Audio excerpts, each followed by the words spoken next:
चलो ठीक है, पहला क्वेश्चन देखो, ये ना पिछले साल का क्वेश्चन है, ठीक है, 2022 के क्वेश्चन है सारे, पिछले साल पेपर हुआ था ना, तो उसी के क्वेश्चन है ये। तो इसमें देखो पहला क्वेश्चन दिख रहा है, पहले मैं ना ये वाला करा रहा हूँ, ठीक है।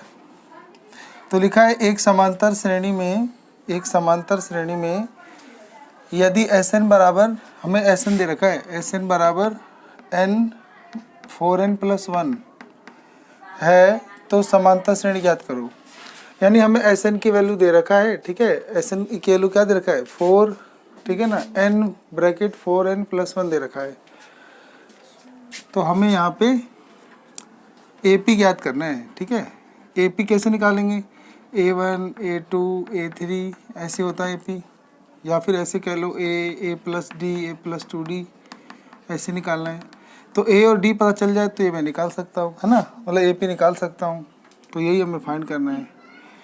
अब मैं अगर यहाँ n की जगह 1 पुट कर दूँ ना तो S1 आ जाएगा, ठीक है। तो हम पुट कर देंगे n की जगह 1, तो S1 आ जाएगा। तो यहाँ 1, यहाँ पे 4 मल्टीप्लाई n की जगह 1 और +1, तो 4 एकम 4 और 1 5, तो यानी S1 की वैल्यू क्या हो गई 5। और ये जो पहले पद का जोड़ है तो पहला पद भी तो हुआ नहीं, किसी एपी के पहले पद का जोड़ क्या होगा, पहला ही पद होगा, तो इसीलिए A1 क्या हो जाएगा 5। तो फर्स्ट टर्म आ गया, पहला पद 5।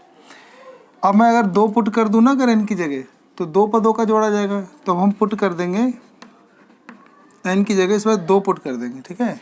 तो S2 आ जाएगा, यहाँ पे n की जगह 2 पुट करेंगे तो S2 आ जाएगा।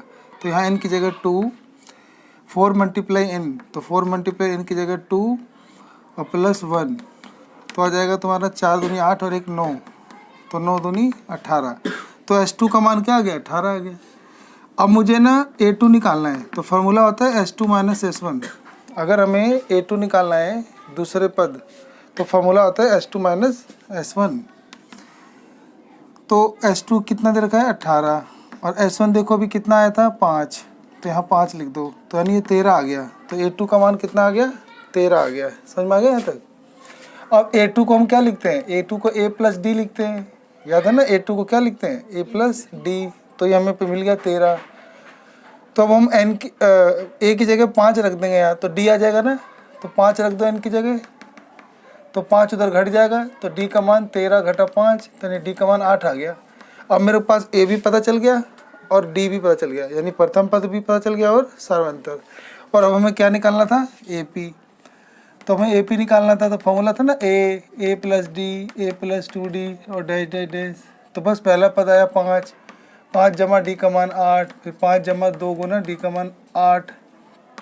तो पहला पद 5, दूसरा पद 8 5 13, और तीसरा पद आ जाएगा 8 दूनी 16 5 21। तो ये तुम्हारा AP बन जाएगा, ठीक है। तो ये हमारा आंसर हो गया, ठीक है। चलो ठीक है, तो अब देखो ये वाला क्वेश्चन कराते हैं, दूसरा क्वेश्चन। इसमें कहता है कि किसी समांतर श्रेणी, ये समांतर श्रेणी दे रखा है, घटा 30 घटा 24 और घटा 18 के प्रथम 30 पदों का योगफल ज्ञात करो। तो आसान है ना। तो हमें AP दे रखा है, बस 30 पदों का जोड़ निकालना है। तो पहले AP जो दे रखा है घटा 30, फिर है घटा 24, फिर घटा 18, ऐसे है। हमें 30 पदों का जोड़ निकालना है S30। तो 30 पदों का जोड़ कैसे निकाला जाए, तो ये जो पहला पद है ना ये A होता है, तो ये हमें पता चल गया पहला पद घटा 30 है। और D निकाल लो सार्वंतर, और D कैसे निकालते हैं, हाँ, इसमें से A2 में से A1 घटा देते हैं। तो घटा 24 में से घटा देंगे घटा 30, तो ये घटा घटा जमा 30 हो जाएगा। 30 में से 24 गया तो 6 आ गया, तो D का आंसर 6 आ गया। अब हमें चाहिए 30 पदों का जोड़ यानी S30। तो हम ना Sn का फॉर्मूला लगा देंगे। फॉर्मूला था n/2 2a + n - 1 × D। Formula याद है, ठीक है ना। एक और फार्मूला होता है, एक तो ये भी होता है, एक और होता है। तो एक और कौन सा होता है, Sn = n/2 a + an, आखिरी पद है ना। तो वो तभी लेना जब आखिरी पद पता हो। तो आखिरी पद तभी पता नहीं है तो ये नहीं लेंगे, ये लेंगे, ठीक है। तो इस वाले से हो जाएगा। तो चलो करते हैं। Sn की जगह 30, तो n की जगह 30/2, 2 गुना A का मान घटा का 30, तो ब्रैकेट में लिखना पड़ेगा, प्लस n की जगह 30 घटा 1 और D का मान 6 आया था ना प्लस का, तो 6। तो ये 15, 2 से 15 बार में कट जाएगा ना 30, तो 15 आ जाएगा। तो हो जाएगा 30 दूनी घटा 60 और 30 में से 1 गया 29, 29 को अब 6 से गुना कर लो। तो 6 निम 54 का 4 हासिल गया 5, 6 दूनी 12 5 17। ठीक है, तो 174 आ गया। फिर 15 गुना 174 आ रहा है, तो 174 में से 60 घटा दो तो आ जाएगा 114। अब इसे मल्टीप्लाई कर देंगे तो आंसर आ जाएगा। ठीक है ना। तो 15 चौक 60 का 0 हासिल गया 6, 15 एकम 15 6 21 का 1 हासिल गया 2, 15 एकम 15 और 2 17। तो ये हमारा आंसर आ गया 1710। ठीक है। क्वेश्चन नंबर ये वाला करते हैं। ठीक है, इसमें लिखा है 8 मीटर चौड़ी, ठीक है, 8 मीटर चौड़ी और 6 मीटर गहरी एक नहर में पानी 12 किलोमीटर प्रति घंटे की चाल से बह रहा है। तो ऐसे घनाभ के आकार का मान लो नदी है। ठीक है, तो इसकी हमें क्या क्या दे रखा है कि 8 मीटर चौड़ाई, तो चौड़ाई हो गया ब्रेथ 8 मीटर है ना, और गहराई मतलब हाइट हो गया 6 मीटर गहरी एक नहर है, इसमें पानी ना 12 किलोमीटर प्रति घंटे की चाल से बह रहा है। तो ये जो पानी की चाल है ना, ये नदी की लंबाई ही होती है 12 किलोमीटर पर आवर, यानी 1 घंटे में, यानी हमें 1 घंटे में नदी की लंबाई पता चल गई कि वो 12 किलोमीटर है। ठीक है, 12 किलोमीटर को मैं 12,000 मीटर लिख दूंगा। ठीक है, 1 किलोमीटर में 1000 मीटर होते ना, तो 12 किलोमीटर को 12,000। फिर ये कहता है 1 घंटे में यह नदी कितने क्षेत्रफल की सिंचाई कर पाएगी यदि सिंचाई के लिए 0.05 मीटर अपवाही पानी की आवश्यकता है। अब ये मान लो कोई नदी है, इसका जो पानी है ऐसे किसी खेत में डालेंगे तो खेत भी कहीं ना कहीं पानी भरने पे ना ऐसे क्यूबॉइड जैसा दिखता है, थोड़ा सा उठा हुआ घनाभ जैसा। तो बोल रहे बताओ ये कितने क्षेत्रफल की सिंचाई कर पाएगा अगर इसकी ऊंचाई दे रखी है कि पानी को कितना चढ़ाना है खेत में, 0.05 मीटर चढ़ाना है। ठीक है, तो 1 घंटे में यह नहर कितने क्षेत्रफल की सिंचाई कर पाएगी यदि सिंचाई के लिए 0.05 मीटर अपवाही पानी की आवश्यकता है। तो देखो 1 घंटे में इस नदी में जितना पानी होगा तो वही तो पानी इसमें भी गया होगा। तो जो इस 1 घंटे में इस नदी में जितना पानी का आयतन है वो इसमें जितना पानी गया उतना ही आयतन होगा। तो यानी जो नदी 1 घंटे में, यानी लिख देंगे 1 घंटे में नदी में जो पानी का आयतन होगा वो बराबर होगा कि ये खेत में पानी का आयतन, मतलब खेत में पानी का आयतन, क्योंकि 1 घंटे में यही पानी उसमें गिरेगा। अब जो नदी का जो पानी का आयतन निकालेंगे तो लंबाई गुना चौड़ाई गुना ऊंचाई, और जो खेत में पानी जाएगा उसके लिए भी लंबाई गुना चौड़ाई गुना ऊंचाई। तो जो लंबाई गुना चौड़ाई है ना, ये तो क्षेत्रफल हो जाएगा, खेत का क्षेत्रफल होता है लंबाई गुना और ऊंचाई ये दे रखा है, तो गुना में ऊंचाई कितना दे रखा है 0.05। और नदी की लंबाई कितनी थी 12,000 मीटर 1 घंटे में, चौड़ाई थी 8 और ऊंचाई थी 6। तो ये पॉइंट हटा देंगे, नीचे 2 जीरो आ जाएगा। ठीक है, 5 से कट जाएगा 20 बार में, ये 20 इधर मल्टीप्लाई हो जाएगा, ये इधर डिवाइड में है ना, तो ये हो जाएगा क्षेत्रफल डिवाइड में 20 और ये गुना हो जाएगा। तो 6 8 48, 48 को 12 से गुना करना पड़ेगा, तो 12,000 गुना में 48, ये 20 बटे में ये इधर आकर मल्टीप्लाई हो जाएगा, तो इससे मल्टीप्लाई कर दो तो 12,000 मल्टीप्लाई 48 मल्टीप्लाई 20 बराबर आ गया क्षेत्रफल। तो इसे मल्टीप्लाई कर दो तो यही तुम्हारा मीटर का स्क्वायर आ जाएगा। ठीक है, लेकिन ये जो इतने बड़े बड़े आंसर है ना इसको हेक्टेयर में बदलना होगा, तो इसीलिए लिख देंगे खेत का क्षेत्रफल हेक्टेयर में। ठीक है, हेक्टेयर में बदलने के लिए इसको, इस पूरे को ना हम भाग कर देंगे 10,000 से। ठीक है, तो ये 12,000 था और ये गुना कर लो तो ये 960 हो जाएगा, और बटे में 10,000, 10,000 से भाग करोगे ना, क्योंकि 10,000 मीटर स्क्वायर में 1 हेक्टेयर होता है, तो 10,000 से काटोगे तो 1 जीरो से 1 जीरो कट गया, 3 जीरो से 3 जीरो कट गया, तो बचेगा 12 गुना 96। तो 12 6 72 का 2 हासिल गया 7, 12 निम 108 और 7, तो 108 और 7 कितना होता है 115। तो इतना आंसर आ जाएगा, इतना हेक्टेयर। तो ये हमारा आंसर हो जाएगा। ठीक है, आ गया।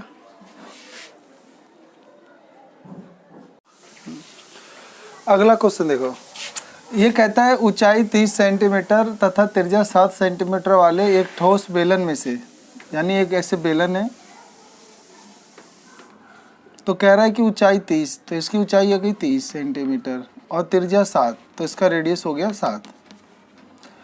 तो इसमें से कह रहा है कि 24 सेंटीमीटर ऊंचाई और इसी त्रिज्या वाला एक शंक्वाकार खोल काट के निकाल दिया जाता है। यानी इसी में से ना एक ऐसे शंकु काट लिया है और इस शंकु की हाइट क्या बोला उसने कि 24 सेंटीमीटर ऊंचाई, तो पूरी ऊंचाई 30 है, तो 30 में से 24 सेंटीमीटर ऊंचाई का और रेडियस बोला था इसी त्रिज्या वाला शंकु काटा है, तो ये जो रेडियस है यही रेडियस होगा, है ना। तो इसी रेडियस वाला और लेकिन ऊंचाई 24 सेंटीमीटर वाला एक शंकु काट लिया जाता है। शेष बचे ठोस का संपूर्ण पृष्ठीय क्षेत्रफल ज्ञात करो। अब मान लो ये हमने इसे काट के ऐसे निकाल दिया, बाहर कर दिया, ठीक है। तो इसके बाद जो ये खोखला सा हिस्सा बचेगा ऊपर से, इधर से तो नहीं होगा खोखला, नहीं किनारे से होगा, बस ऊपर से जो खोखला शंकु जैसा है, तो इस पूरे का, इस शेष बचे ठोस का संपूर्ण पृष्ठीय क्षेत्रफल, टोटल सरफेस एरिया निकालना है इसका। प्रश्न आगे समझे, तो हम लिख देंगे शेष ठोस का संपूर्ण पृष्ठीय क्षेत्रफल, ये निकालना है हमें, ठीक है। तो इसको निकालने के लिए क्या करेंगे, देखो इसको निकालने के लिए जो जो पार्ट को हम छू पाते हैं ना उसका एरिया निकालेंगे। अच्छा मान लो इसको हम हाथ में पकड़ेंगे, तो एक हम सिलेंडर को छुएंगे पूरा, तो एक हम जोड़ेंगे सिलेंडर का कर्व सरफेस एरिया, तो curve surface area of cylinder, यानी बेलन का वक्र पृष्ठीय क्षेत्रफल जोड़ लेंगे, तो 2 पाई RH होता है वो, ठीक है, 2 पाई RH। और हाइट क्या लेना है 30, तो इसकी हाइट अलग है, इसकी हाइट अलग है, इसे H1 लिख लो, इसे H2 लिख लो, तो इसको H1 लिख लो, ठीक है। रेडियस सेम है तो यार ही रहने दो। अच्छा इसको छुओगे प्लस तुम नीचे से इसका एक बेस भी छुओगे, तो हम जोड़ देंगे प्लस एरिया ऑफ बेस, यानी आधार का क्षेत्रफल, हिंदी में लिख लेंगे आधार का क्षेत्रफल, वो होता है पाई R का स्क्वायर। तो एक तो इसको छू पाएंगे तो हमने ये निकाल लिया, एक इसको छुएंगे तो इसका एरिया निकाल लो, और अब इसके अंदर उंगली जाएगा तो इसमें शंकु वाला पार्ट भी छुएंगे, तो हम इसमें जोड़ देंगे plus curve surface area of cone, यानी शंकु का वक्र पृष्ठीय क्षेत्रफल, उसका फॉर्मूला होता है पाई RL, क्या होता है, और उसके लिए अब ये सलांट हाइट निकालनी पड़ेगी टेढ़ी वाली, तो टेढ़ी वाली सलांट हाइट निकालने का फार्मूला सिखाया था h² प्लस R² करके इसका अंडर रूट, तो h यानी हाइट क्या है 24, तो 24 का स्क्वायर और रेडियस 7 दिया था, तो रेडियस 7 का स्क्वायर, 24 का स्क्वायर 576, 7 का स्क्वायर 49, दोनों जोड़ने पे 625 और 625 का अंडर रूट 25 आ जाएगा, तो सलांट हाइट कितना आ गया 25, तो हम यहाँ पे सलांट हाइट 25 ले लेंगे, ठीक है। अब इसको सोल्व कर देंगे, आंसर आ जाएगा, ठीक है। तो बताओ इसको सोल्व करने के लिए तीनों में से मैं पाई R कॉमन ले लूँ, सोचो तीनों में से पाई R कॉमन ले सकते हैं ना, पाई R, तो यहाँ पे बचेगा 2H1, ठीक है ना, बचेगा ना 2 और H1, और यहाँ एक R बचेगा और यहाँ पे L बचेगा, सलांट हाइट तिर्यक ऊंचाई, ठीक है। बस इतना निकाल देंगे, आंसर आ जाएगा। पाई के लू 22/7 ले लो, R का मान 7 ले लो, 2 इंटू हाइट, ये किसकी हाइट है सिलेंडर की 30 ले लो, रेडियस 7 ले लो, और सलांट हाइट कितना आया था 25, तो यहाँ पे 25 ले लो, ये 7 से 7 कट जाएगा तो 22 मल्टीप्लाई, देखो 30 दूनी 60 हो जाएगा, और ये 25 और 7 32 हो जाएगा, इसको फिर जोड़ोगे तो 92 हो जाएगा, फिर इसे मल्टीप्लाई करना है, ठीक है ना, तो कर लो मल्टीप्लाई 92 को 22 से,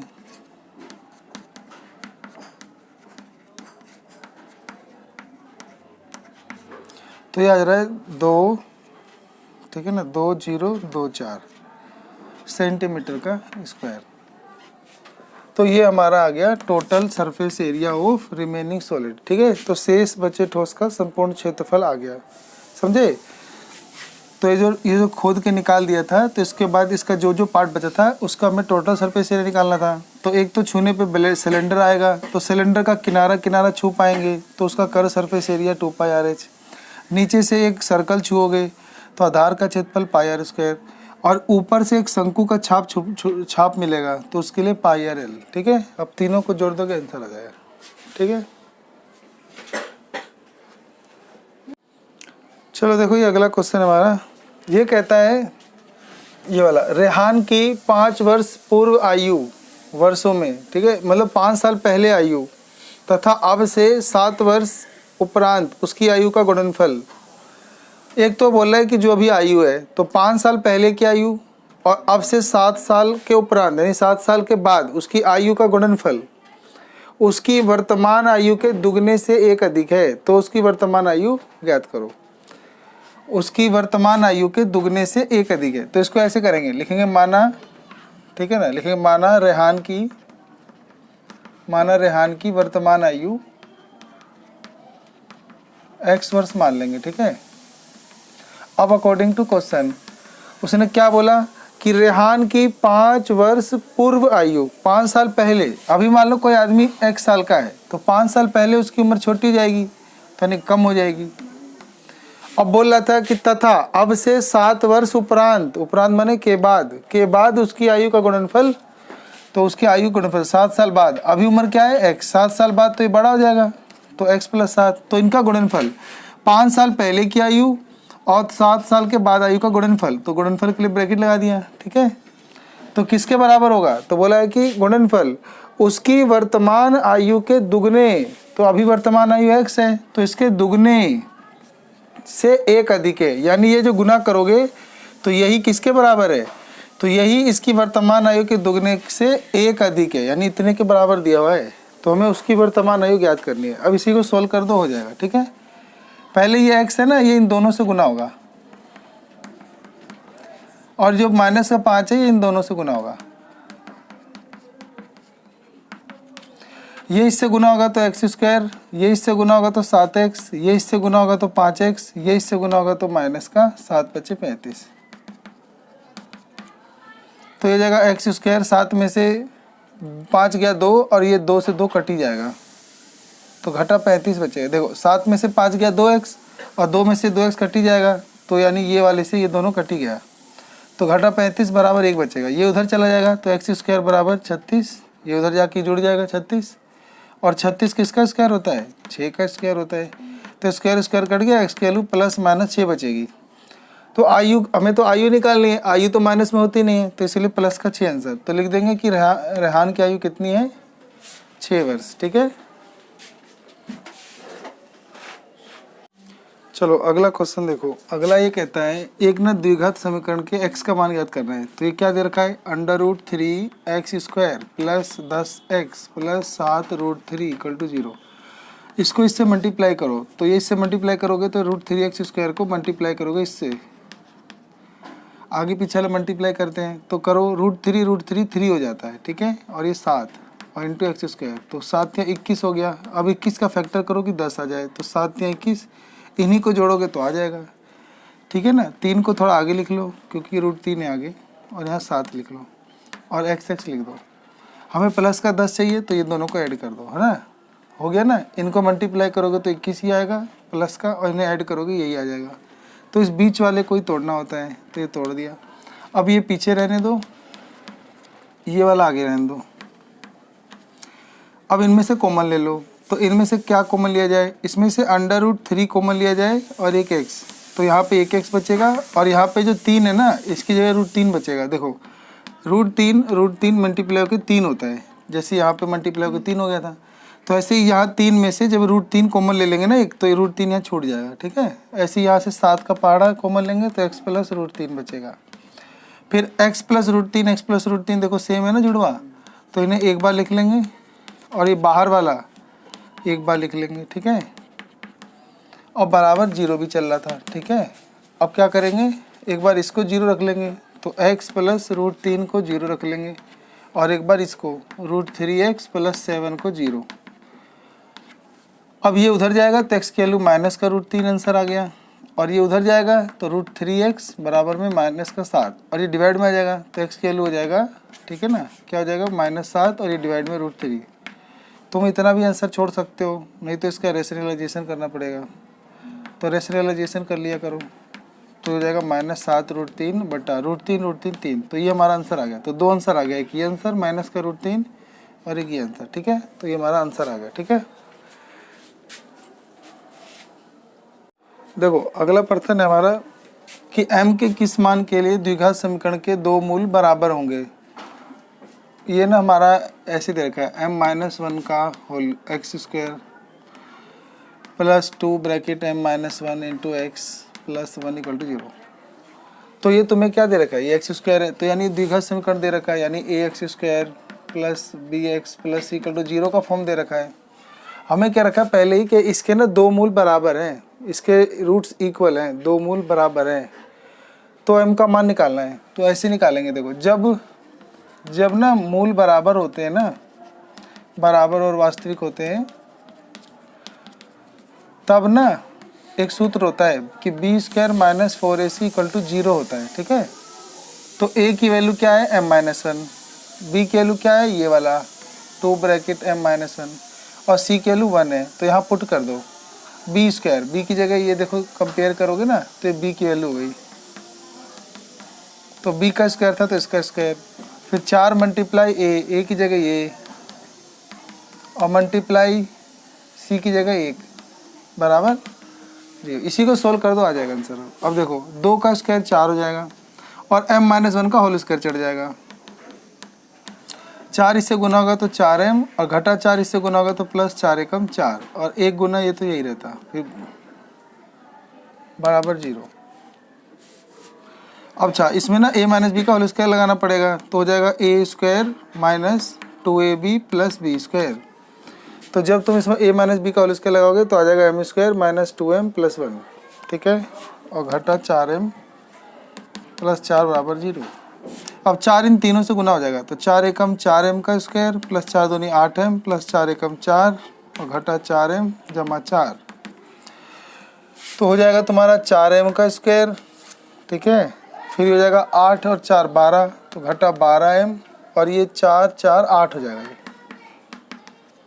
अब यहाँ से 4 का पाड़ा कॉमन लोगे तो m स्क्वायर माइनस का 3 और प्लस 2 बचेगा ये, तो 4 डिवाइड में चला जाएगा, तो m square minus 3m plus 2 बराबर 0। ये 4 मल्टीप्लाई में था, ये डिवाइड में आ जाएगा, तो बचेगा m square minus 3m plus 2 equal to 0। अब इसका फैक्टर कर दो, 2 बन जा 2m स्क्वायर, फैक्टर करोगे तो 2 बन जा 2, हमें माइनस 3 लाना है तो यहाँ माइनस ला दो, यहाँ माइनस ला दो। फिर यहाँ से हम m कॉमन ले लेंगे तो m माइनस 2, यहाँ से 1 कॉमन ले लेंगे तो m माइनस 2, माइनस 1 कॉमन ले लेंगे तो यहाँ m और यहाँ माइनस 2। अब m माइनस 2 एक बार लिख देंगे और m माइनस 1 एक बार लिख देंगे।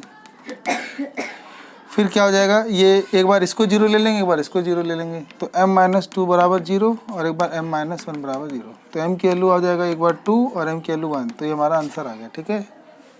आगे समझ में ऐसे करना है, पेपर में इस तरह का ना पक्का आएगा एक, ठीक है।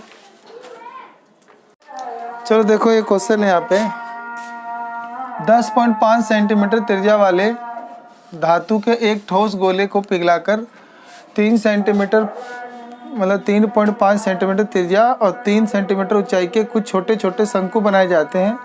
इस प्रकार बनाए गए शंकुओं की संख्या पता करनी है। तो एक ऐसे गोला था, ठीक है, इस गोले का रेडियस दे दिया 10.5 सेंटीमीटर था, कह रहा इसको हमने पिघला दिया, इसको पिघला दिया और ऐसे छोटे छोटे शंकु बना दिया। अब पता नहीं एक था या दो था, ऐसे बना दिया। तो वही पूछ रहे बताओ कितने बना दिया, शंकुओं की संख्या पता करना है। और शंकु बनाया तो उसको बोल भी दिया उसने कि उसकी रेडियस 3.5 बनाई और उसकी ऊंचाई कितनी बनाई 3, देखो ऊंचाई लिखी है ना, पिघलाकर 3.5 सेंटीमीटर त्रिज्या और 3 सेंटीमीटर ऊंचाई के कुछ छोटे छोटे शंकु बनाए जाते हैं। तो इस प्रकार बनाए गए शंकुओं की संख्या ज्ञात करो। बताओ कैसे करेंगे, इसमें से इसको माइनस कर देंगे। मतलब कि देख इसको पिघला दिया और इसी को तो पिघला कर ये बनाया है। ये जो पिघलाने गिलाने वाली चीज़ है उसके लिए वॉल्यूम लगेगा, आयतन, तो हम इसका आयतन निकाल लेंगे और इसका आयतन निकाल लेंगे। तो इससे ये बन रहा है तो कितने बनेंगे पता करने के लिए इसके आयतन को इसके आयतन से भाग दे देंगे, सही है। तो हमारा आंसर आ जाएगा शंकुओं की संख्या पता करना है। तो शंकुओं की संख्या पता करने के लिए हम इसका आयतन निकाल लेंगे, गोले का आयतन, और उसे भाग कर देंगे क्योंकि इसी से तो पिघला कर ही बनाया गया है, तो इससे भाग दे देंगे। तो भाग दे देंगे एक शंकु का आयतन से। अब बताओ गोले का आयतन याद है क्या होता है, पाई आर क्यूब, पाया क्यू होता है। और शंकु का आयतन 1/3 पाई आर स्क्वायर एच होता है। ये वाले 3 से 3 कट जाए, पाई से पाई तो 4 आर के क्यू बचेगा और डिवाइड में आर स्क्वायर एच बचेगा ना। तो 4 मल्टीप्लाई, देखो ये तो 3 से 3 कट गया, ऊपर 4 बच गया और ये आर की क्यू बच गया और ये आर स्क्वायर एच बच गया। अब आर नहीं कटेगा, दोनों का रेडियस अलग है। इसका देखोगे तो 10.5 है, इसका 3.5 है। तो यहाँ पे R1 R2 डाल दो। R1 की जगह ले लोगे 10.5, 3 बार लिखना पड़ेगा 10.5 10.5 10.5 और इसके डिवाइड में R2 यानी ये 3.5 स्क्वायर है ना, तो 2 बार लिखना पड़ेगा और ऊंचाई 3 ले लेंगे। ठीक है, अब इसे काटना पड़ेगा, 3 से कट जाएगा तो 3.5, 3.5 से 3.5 कट गया, 3.5 से कट जाएगा 3 बार में, तो 4 3 12 मल्टीप्लाई 10.5। अब इसे गुना कर देंगे, आंसर आ जाएगा। तो 10.5 को 12 से गुना करेंगे तो 12 25 60 का 0 हासिल 6, 12 को यूज करेंगे 0 में 6 जोड़ेंगे 6 ही रहेगा, 6 का 12 का 12, दशमलव कितने के आगे रहेगा, तो दशमलव 1 अंक के आगे था, 1 अंक के यहाँ लगा देंगे 126। तो हमारा आंसर आ जाएगा 126 शंकु बनाए जाएंगे, तो 126 आंसर आ जाएगा। ठीक है।